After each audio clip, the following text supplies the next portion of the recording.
নমস্কার, বাঙালি ইনভেস্ট করো চ্যানেলে আপনাদের সবাইকে স্বাগত। আমার আজকের ভিডিওটা হচ্ছে সাধারণত আমি দেখতে পাচ্ছি যেসব মানুষ বিশেষ করে রিটায়ারমেন্টের ঠিক আগের 10 বছর, কি বললাম, রিটায়ারমেন্ট করার ঠিক আগের 10 বছর আগে এখনও উদ্দেশ্যহীনভাবে প্ল্যানিংটা রয়েছেন। ভাবছি আমি এখান থেকে এত টাকা করে জমিয়েছি, আমি এত টাকা পাবো রিটায়ারমেন্টের সময়। অনেকে আবার প্ল্যানিংয়ের মধ্যে গণ্ডগোল আছে যে ছেলেমেয়ের এডুকেশনের টাকা সম্পূর্ণ তৈরি হয়েছে কিনা, বা রিটায়ারমেন্ট যখন করব আর আমার 10 বছর আগে আছে, তাহলে আমার কত টাকা লাগবে সেই প্ল্যানিং। তা প্রিয় বাঙালি যারা আর রিটায়ারমেন্টের 10 বছর বাকি বা আগে পিছিয়ে আছেন বা রিটায়ার করে গেছেন, তাদের জন্য এই ভিডিও। 5টি প্রধান চিন্তা নিয়ে আজকে আমি বাঙালির মনে যে চিন্তাগুলো ঘুরপাক খায় সেগুলো কিভাবে সমাধান করতে পারি তার স্টেপ বাই স্টেপ আমি আপনাদের সঙ্গে আলোচনা করব। যদি আপনাদের ভিডিওটা ভালো লাগে অতি অবশ্যই চ্যানেলটিকে সাবস্ক্রাইব করবেন আর বাঙালিদের মধ্যে প্রচুর পরিমাণে শেয়ার করুন, যাতে বাঙালিরা জানুক, বুঝুক, দিয়ে ইনভেস্ট করুন। কারণ আমার ভিডিও হচ্ছে মূলত বাঙালি কেন্দ্রিক। কারণ জানলে বুঝলে আমাদের মতো মানুষগুলো না আপনাকে ঠকাতে সাহস পাবে না। কারণ আপনার বেসিক নলেজ থাকলে আপনিও পারবেন আপনার পয়সা বানাতে।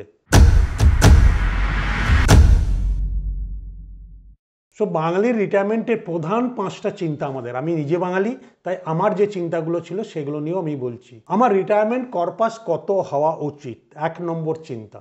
ঠিক আছে, কারণ এটার ওপরই আমার রিটায়ারমেন্ট প্ল্যানিং হবে। তো আমি যদি জানতে পারি আমার রিটায়ারমেন্ট কর্পাস কত থাকা দরকার, কারণ রিটায়ারমেন্ট কর্পাসটা কি হয়, আমি রিটায়ারমেন্টের সময় কত টাকা পাচ্ছি বা সব মিলিয়ে হয়। তো সেখান থেকে যদি ছেলে মেয়ের বিয়ে না হয় বা ছেলে মেয়ের উচ্চশিক্ষা, বাড়ি মেরামত করা বা বাড়ি কেনা, অনেকের অনেক রকম প্ল্যানিং থাকে, সেটাকে বাদ দিয়ে আমার রিটায়ারমেন্ট কর্পাস কত হওয়া উচিত। আবার অনেকের চিন্তা এসব করার পরও কি আমার টাকা থাকবে। সব বিভিন্ন মানুষের বিভিন্ন রকম রিটায়ারমেন্ট চিন্তা। এক শ্রেণীর মানুষ তো আছে আজ আনি দিন আনে দিন ফুরো, বাট সবার মনের মধ্যেই আছে যখন আমার কার্যক্ষমতা কমে যাবে তখন আমি কিভাবে চালাবো, বা আমার যখন স্যালারি বন্ধ হয়ে যাবে আমার কিভাবে চলবে, সেটাই তো রিটায়ারমেন্ট কর্পাস। তো সেটাকে আমরা কিভাবে প্রথম টাকার পরিমাণ কত হওয়া উচিত রিটায়ারমেন্ট কর্পাস, তাহলে কত হওয়া উচিত প্রথমে আপনি করবেন। আমি আপনাকে দেখিয়ে দিচ্ছি, আমার অনেক ভিডিওতে দেয়া আছে কিভাবে এগুলোকে করবেন, তবু আমি একটা লাইভ এক্সাম্পল দিয়ে দেখিয়ে দিচ্ছি, তাহলে আপনাদের বুঝতে সুবিধা হবে। কারণ বললে তো শুনে নেবেন, কারণ এক্সাম্পলটা দিয়ে বললে আপনাদের বুঝতে সুবিধা হবে, তাই বলছি। দেখুন আপনারা রিটায়ারমেন্ট কর্পাস কিভাবে কত টাকা থাকা দরকার। আপনার 1 নম্বর চিন্তা হচ্ছে রিটায়ারমেন্ট কর্পাস। একটু ধৈর্য ধরে দেখুন, আপনার হয়তো কাজে লাগতে পারে। কারণ আপনার কষ্টের টাকা কর্পাস কত লাগবে।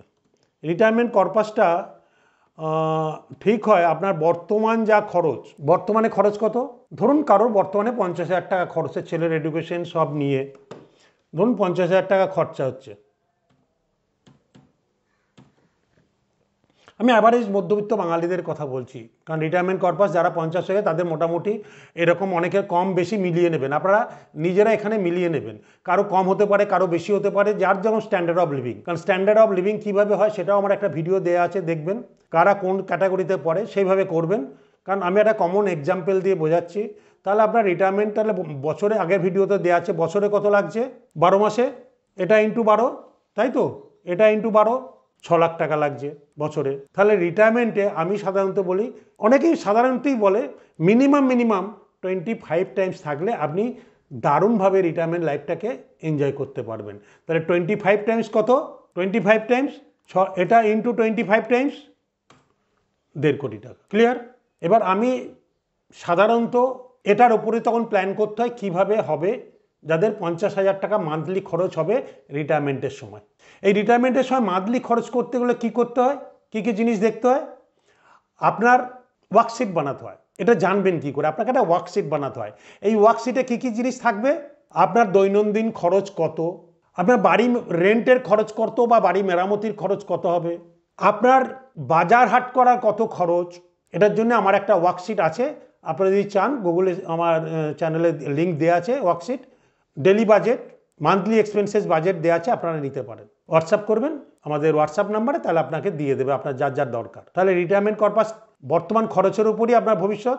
তো ওখানে যেটা বাড়ে, যেমন ছেলে মেয়ের এডুকেশন হয়ে যায়, এই 1.5 কোটি আপনার লাগবে ছেলে মেয়ের এডুকেশন এইসবের জন্যে। এখন বর্তমানে আপনার কত আছে? 1.5 কোটি তো লাগবে 10 বছর পরে, বর্তমান খরচের সঙ্গে যেই সামঞ্জস্য রয়েছে। আমার কত আছে, আপনার হিসাব করবেন এফডি কত আছে, ফিক্সড ডিপোজিট কত আছে, তাহলে আপনি বুঝতে পারবেন আপনার বর্তমানে কি আছে। পিপিএফ কত আছে, জিপিএফ থেকে মানে রিটায়ারমেন্টের সময় জিপিএফ থেকে কত পাবেন, আপনারা হিসাব করবেন, দিয়ে বসাবেন। রিটায়ারমেন্ট বেনিফিট কি পাবেন, রিটায়ারমেন্ট বেনিফিট কি পাবেন যারা চাকরি করছেন, সব বসাবেন। এলআইসি থেকে বা লাইফ ইন্স্যুরেন্স থেকে কি পাবেন, লাইফ ইন্স্যুরেন্স ম্যাচুরিটি কত পাবেন, সব লিস্ট করবেন। ধরুন যা যা পাবেন, যা যা আছে বর্তমানে সবগুলো বসাবেন। ধরুন এখানে সে কারো লিখলেন আপনি 20 লাখ আছে, এক্সাম্পল দিচ্ছি, 20 লাখ আছে। কেউ পিপিএফ থেকে 20 লাখ পাবেন ম্যাচুরিটি, থাকতেই পারে। কেউ জিপিএফ থেকে ধরুন ভেবে রেখেছেন 30 লাখ পাবেন। কেউ ভাবছেন রিটায়ারমেন্টে আরও 20 লাখ, আরও 25 লাখ পাবেন। আমি ধরলাম 30 লাখ পাবেন, ধরে নিচ্ছি। এলআইসিটা এইগুলো পাবেন আপনারা, এটা আছে। আর এইগুলো পিপিএফ ম্যাচুরিটি পাবেন, জিপিএফ রিটায়ার্ড করলে পাবেন, রিটায়ারমেন্ট বেনিফিট আরও 30 লাখ পাবেন। আর ধরুন লাইফ ইন্স্যুরেন্স থেকে আপনি ভাবছেন যে আপনি আরও, ধরে নিচ্ছি সবটাইতে অ্যাজুম, আপনি এটা কিভাবে পাবেন, আপনি তো এখানেই জমাবেন বা 10 বছর ধরে যাই যে পিপিএফ বা ইপিএফ এর টাকাগুলো জমাবেন এখনো 10 বছর দিয়ে 1.5 কোটি টাকা আমার হওয়া উচিত। বা কত শর্ট হচ্ছে দেখবেন, দিয়ে আপনি ধরুন এখান থেকেও 30 লাখ পাচ্ছেন, আমি মিলিয়ে দিচ্ছি, 30 লাখ পাচ্ছেন। তাহলে কত হলো, 3 3 90, 1,30,000। আমি ধরলাম আপনি এফডি আছে আপনার 40 লাখ, আপনি যেভাবে ইনভেস্ট করছেন আপনার এফডিও 40 লাখ হয়ে যাবে। তাহলে কত হচ্ছে, এই 1.5 কোটি টাকা, 1.5 কোটি আপনি এইভাবে প্ল্যানিং করেছেন। এই প্ল্যানিং করতে গিয়ে দেখছেন আপনার 10 বছরে এই খাতে আমি ইনভেস্ট করলে তবে 1.5 কোটি আমার আসবে, এখান থেকে ম্যাচুরিটি, এখান থেকে। তাহলে এগুলো সব রিটার্ন কত, 7%। সবার কার রিটার্ন 7% ধরলাম। যদি আপনি 1.5 কোটি করতে পারেন এবং সেখানে যদি 7% এর নেন, তাহলে আপনার চলে যাবে। 7% কত হয় এর, 1.5 কোটির? যদি এর ইন্টারেস্টগুলো নেন, আপনি এর জায়গাটা পাবেন, এর ইন্টারেস্ট নেন 20 ইন্টু 7%, আপনি 10,50,000 পাচ্ছেন। কারণ তখন এই টাকাটা, জিনিসের দাম আজকের 50,000, তাহলে বছরে 6 লাখ, তাহলে আরামে আপনি জীবনযাপন করতে পারবেন। কারণ আজকের সেই জন্যই এই টাকাটা করা হয়েছে, যদি আমার 1.5 কোটি টাকা কর্পাস পাই তাহলে আমি আরামে জীবনযাপন করতে পারবো। আমি 7% উইথড্র করবো, এফডির ইন্টারেস্ট বা এগুলোর ইন্টারেস্ট থেকে আমি 60,000 টাকা, আমার মাসে 50,000 টাকা আমার হয়ে যাচ্ছে। সো রিটায়ারমেন্ট কর্পাস এইভাবে তৈরি হয়। ক্লিয়ার? কারণ রিটায়ারমেন্টের সময় যে জিনিসগুলো মাথায় রাখতে হবে 10 বছরে কিভাবে এই কর্পাসটা তৈরি করব। কারণ এখানে 7% রিটার্নে করতে গেলে আপনার এত টাকা লাগবে, অনেকেই পারতেই পারেন। কারণ এই 10 বছরে এই টাকাটা আপনাকে কারেন্ট নিডটাকে মোকাবিলা করে দেবে। বাট আপনি যদি পরিবারের লিগেসি বিল্ড করতে চান, তাহলে 1.5 কোটি যদি ইনফ্লেশন নামক রাক্ষসটা আপনাকে না খায়, কারণ সবার পক্ষে এত টাকা জমানো সম্ভব নয়। ইনফ্লেশন সবাই জমানো কত টাকা শর্ট দেখুন এবার। আমি এইখানে ধরুন আপনি ইনফ্লেশন নামক যে রাক্ষসটা আছে সেটা যদি আপনাকে খেতে না পারে, আপনার টাকায় আপনি লিগেসি আনবেন, কারণ এর রিটার্নগুলো সব 7%। সো আমরা এইভাবেই রিটায়ারমেন্ট কর্পাস তৈরি করি, তাই তো সবাই সচরাচর। বাট আজকের ডেটে ইনফ্লেশনকে বিট করার জন্যে, কারণ মেডিকেল কস্ট, ইনফ্লেশন আমরা বলছি 7%, গভর্নমেন্ট তো আরও 2% কমিয়ে দেখায়, কারণ মেডিকেল খরচা 14%-এর ওপর ইনফ্লেশন। আপনার এডুকেশন ছেলেমেয়ের বা ভবিষ্যৎ জেনারেশনে আপনারা জানেন কিভাবে কস্ট বাড়ছে প্রাইভেটাইজেশনের জন্য। তা আপনাকে তো কিছু করার নেই, আপনাকে যুগের তালে তালে চলতে হবে। তা 7% যদি ইনফ্লেশন হয় আর আমার সব ইনভেস্টমেন্টগুলো যদি 7% রিটার্ন হয়, তাহলে আমার তো টাকা জমেই যেতে হবে, ঠিক না ভুল? তা ইনফ্লেশন নামক রাক্ষসটাকে মারতে চাই, কোনোটাই খারাপ বলছি না, আমি সব ইনস্ট্রুমেন্টকে কোনোটাই সরকারি খারাপ বলছি না।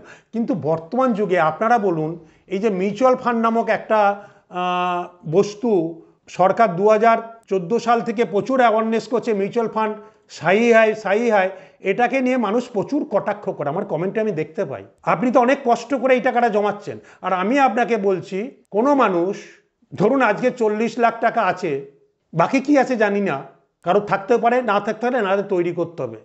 কারণ এত লাখই তো সবাই হয় না, তা আপনাকে পয়সা তৈরি করতে হবে। এক হচ্ছে আমার জমানো কি আছে আপনি দেখে নিন, কারণ এই ইনস্ট্রুমেন্টগুলো জমাতে গেলে আপনাকে প্রচুর টাকা, কারণ এর রেট অফ ইন্টারেস্ট 7%-এর বেশি না, এগুলোর 7.1, জিপিএফও তাই, রিটায়ারমেন্ট বেনিফিট কোম্পানির উপর ডিপেন্ড করবে, লাইফ ইন্স্যুরেন্স 4-6%, লাইফ ইন্স্যুরেন্স মানে মার্কেট লিঙ্ক না, যেগুলো মানে কনভেনশনাল পলিসি মানে ট্র্যাডিশনাল পলিসি বা এন্ডোমেন্ট পলিসি 4-6% রিটার্ন। আমি আমার অনেক ভিডিও দেখেছি, এই সময় তো আর টার্ম পলিসি নেওয়ার দরকার নেই, একটা অ্যাসেট আপনার বিল্ড আপ হয়েছে, সো এই সময়টা যদি আপনার ইনকামের একটা পার্সেন্ট আপনি যদি মিউচুয়াল ফান্ডে এসআইপি করেন, তাহলে একটা ফার্স্ট কর্পাস তৈরি হবে। যার যার শর্ট আছে দেখে নেবেন, এসআইপি ফার্স্ট কর্পাস তৈরি হবে। 10 বছরেও যেটুকু পারবেন করবেন, কারণ 10 বছরেও মিউচুয়াল ফান্ডে যদি ভালো পরামর্শদাতার পরামর্শ নেন, আপনাকে মোটামুটি 15% অ্যাভারেজ রিটার্ন এনে দেবে, যদি ভালো পরামর্শদাতার পরামর্শ নেন। কারণ আমি অনেককে জানি, ইনক্লুডিং মাই অফিসে, যারা মিউচুয়াল ফান্ড এই 1 বছরে করেছে, তাদের রিটার্ন পরে দেখতে পাবেন, এমনিতেই পজিটিভ তাদের রিটার্ন। কারণ বাকি আপনারা নেগেটিভ কমেন্ট করতে পারেন, ওই জন্য না fund selection and way of investment বা স্টাইল অফ ইনভেস্টমেন্টের উপর ডিপেন্ড করে আপনি কত রিটার্ন পাবেন। কারণ মিউচুয়াল ফান্ডে রিস্ক, ভোলাটিলিটি রিস্ক আমার অনেক ভিডিও দেখিয়েছি। কারণ আপনি যদি রিস্কটাকে মিটিগেট করতে জানেন, আপনি পয়সা বানাবেন, তার জন্য ভালো পরামর্শ দরকার। সো আপনি যদি 15% পান, আর এই ওয়ান টাইম যদি ধরুন আপনার কাছে আজকে সে 20 লাখ টাকার এফডি আছে, আপনাকে 1.5 কোটি টাকা বানাতে হবে, 20 লাখ টাকার ফিক্সড ডিপোজিট আছে, আমি ধরলাম এখানে ওয়ান টাইম 20 লাখ এসআইপি করছেন, আর লামসাম, দুরকম তো হয়, ওয়ান টাইমটাকে লামসাম বলে। এর যদি রিটার্ন 12% হয় অ্যাভারেজ রিটার্ন, কারণ 15 বছর মাইনাস, কোনো বছর প্লাস, কোনো বছর হাই, যদি ভালো তার পরামর্শ নিয়ে সে কিন্তু 10 বছর, কেউ বলছে mutual fund 10 years and above বলি, আপনাকে এই দুটো রিটার্ন এনে দেবে সাধারণত পাওয়া যায়। তা আমি যদি এখানে এসআইপি লামসাম করি, প্রথমে লামসামটা দেখিয়ে দিচ্ছি, তাহলে রুল অফ 72 কী হয়, 72 বাই রেট অফ ইন্টারেস্ট, তাহলে টাকা 10 বছরে 6 বছরে ডবল হয়, 72 বাই রেট অফ ইন্টারেস্ট, মানে আমার যদি 12% দেয় 12, তাহলে টাকা কত বছরে ডবল হচ্ছে, 6 বছরে। তাহলে যদি 20 লাখ টাকা আপনি ইনভেস্ট করেন, ধরুন আপনার কাছে আছে 20 লাখ, কারণ 50 বছর যখন বয়স হবে তখন তো কিছু টাকা জমবে বিভিন্নভাবে, তাহলে আপনার যদি আজকে 20 লাখ থাকে, 6 বছর পর 20 লাখ টাকাটা কত হবে 6 বছর পর, আপনারা বলুন না, আপনারা ক্যালকুলেট করুন, 40 লাখ, তাই তো? 6 বছর পর ডবল, আর 4 বছর পর 80 লাখ, 12 বছরে হয়, আমি 10 বছরে ধরলাম সে 60 লাখ হবে।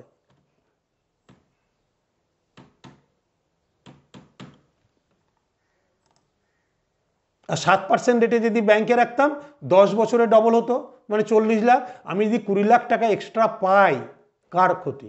ট্যাক্স তো দুজনেই লাগবে, এফডির ইন্টারেস্টও ট্যাক্স লাগে যখন আমি ইনকাম করব, আর মিউচুয়াল ফান্ড যতক্ষণ না তুলবো আমি ট্যাক্স লাগবে না।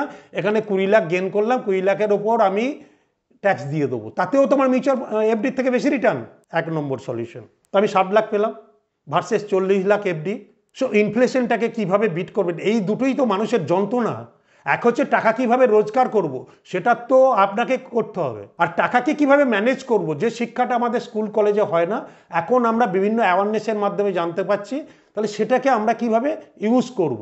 দেখুন মিউচুয়াল ফান্ড সাইয়া যদি আপনি জানেন বোঝেন, কারণ আজকে একটা ফান্ডকে আপনার ট্যাগ করুন, 10 টাকা দিয়ে ফান্ড লঞ্চ হয়, আপনারা বলেন না এনওফো এসছে নিউ ফান্ড অফার 10 টাকায়, সেই ফান্ডগুলোর আজকে কত ভ্যালু আছে দেখুন, তাহলে গ্রোথ হয়, আপনি নিতে পারছেন না, ক্লিয়ার।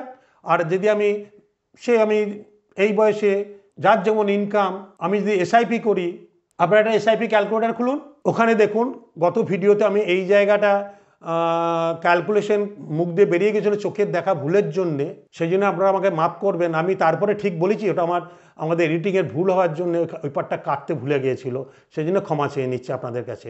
আপনারা যদি কেউ সে 20, 25, 30, 15, কারণ ওই বয়সে তো যাদের ইনকাম ওই রকম লেভেলের স্ট্যান্ডার্ড অফ লিভিং, তারা তো 1, 2, 3 হাজার 5 হাজার এসআইপি করবেন না, তারা যতটা পারবেন সঞ্চয় যেটা করছেন সেটাকে মিউচুয়াল ফান্ড এসআইপিতে রাখুন, বাকি কিছু কস্ট রিডাকশন করে, অন্যগুলোকে রিডাকশন করে হোক।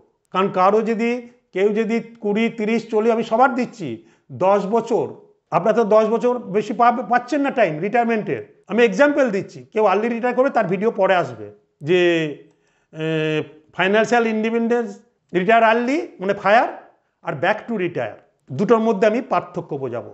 তাহলে কি হচ্ছে, কেউ যদি 15,000 এসআইপি করে 10 বছরে আমি দিচ্ছি কত 18 লাখ টাকা, আমার ভ্যালু হচ্ছে 41,28,000, কেউ 20,000 দিচ্ছে, মানে 24 লাখ দিচ্ছি 55 লাখ, কেউ 30,000 দিচ্ছে 36 লাখ দিয়ে 82 লাখ, আর কেউ 50,000 দিচ্ছে 60 লাখ দিয়ে 1,37,00,000। চয়েস আপনাদের, কে কোনটা করবেন।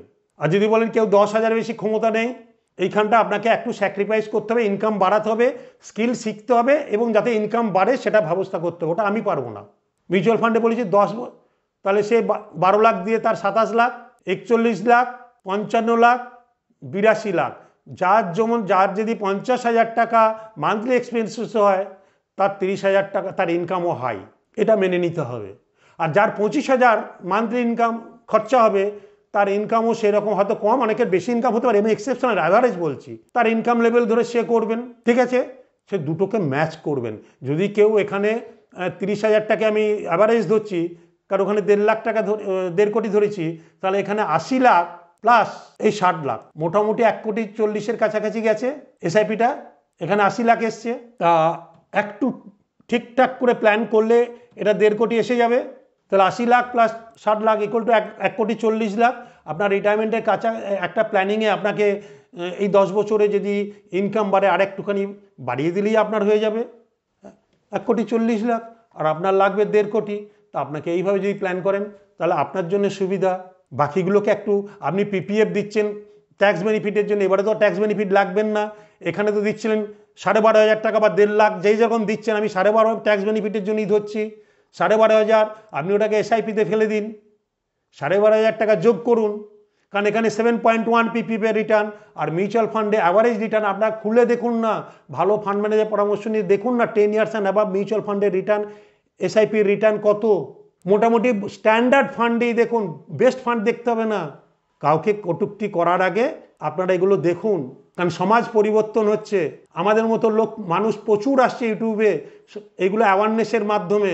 মনে রাখবেন, আমি সেবি রেজিস্টার্ড, আমি অ্যাওয়ারনেস করছি যাতে সমাজ জানুক, বুঝুক, দিয়ে ইনভেস্ট করুক। আমি তো বলছি না এলআইসি করবেন না, আমি তো বলছি না পিপিএফ করবেন না, কারণ আমি বলছি জানুন, বুঝুন, দিয়ে ইনভেস্ট করুন। কারণ এইরকম একটা ইনস্ট্রুমেন্ট আছে, আপনার ডিসিশন, আপনি নেবেন কি নেবেন না। আপনারা এলআইসির প্রচার করুন না, আমি তো বারণ করছি না।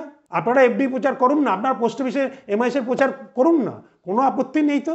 আমি তো সবগুলোকেই বলছি, কোনটা আপনার জন্য ভালো হবে ডিসিশন নেবেন আপনি। কারণ সমাজ পরিবর্তন হচ্ছে, অনেক জিনিস অবসোলেট হয়ে যাচ্ছে, তা আপনাকে সেগুলো জানতে হবে, বুঝতে হবে, দিয়ে ডিসিশন নিতে হবে। আর যদি জানতে বুঝতে না পারেন, অতি অবশ্যই যারা রিটায়ারমেন্টের কাছে আছেন বা রিটায়ারমেন্ট করেছেন, অতি অবশ্যই আমাদের হোয়াটসঅ্যাপ নাম্বারে লিখবেন রিটায়ারমেন্ট প্ল্যানিং, যারা 50 ঊর্ধ্ব মানুষজন। ক্লিয়ার? তাহলে বুঝতে পারলেন রিটায়ারমেন্টের কর্পাস কীভাবে ভীত সন্ত্রস্ত না হয়ে আপনি এইভাবে প্ল্যান করুন, আপনি পারবেন, কোনো ভয় নেই। শুধু আপনাকে এটাকে জানতে হবে, বুঝতে হবে, ডিসিশন নিতে হবে দিয়ে, তাহলে আপনিও পারবেন। ক্লিয়ার? এবার আমি এখন প্রত্যেক মাসের সেকেন্ড স্যাটারডে বিনা পয়সায় ফ্রি ওয়েবিনার করছি, যে dos and don'ts on investment, মানে কীভাবে ইনভেস্টমেন্ট করবেন, কোনটাই বেটার হবে, কোনটা কি করা উচিত। তা আপনারা যদি কেউ ইন্টারেস্টেড হন, ওখানে লিখবেন আর্থিক স্বাধীনতা অতি অবশ্যই, আর আমাদের হোয়াটসঅ্যাপ নাম্বারে আপনার বয়স কত এবং আর্থিক স্বাধীনতা চাই, দুটো জিনিস মেনশন করে দিবেন। তাহলে আমার সেগ্রিগেট করতে সুবিধা হবে এবং বক্তব্য রাখতেও সুবিধা হবে। তা আমাদের আগের মাসে 2টো সেমিনার হয়ে গেছে, এবার থেকে প্রত্যেক মাসের একটা সেকেন্ড স্যাটারডে, অনেকের ছুটি থাকে, অনেক কোম্পানির ছুটি থাকে, অনেক সরকারি অফিস ছুটি থাকে, সেই জন্য আমরা সেকেন্ড স্যাটারডেটাকে নিয়েছি 5টা থেকে 7টা আমাদের ফ্রি ওয়েবিনার। আপনি জানুন, বুঝুন, দিয়ে ইনভেস্ট করবেন, এর জন্য কোনো পয়সা লাগবে না। সো যদি আপনাদের ভিডিওটা ভালো লাগে, প্রচুর বাঙালিদের মধ্যে শেয়ার করুন। ভালো থাকবেন, সুস্থ থাকবেন, নমস্কার।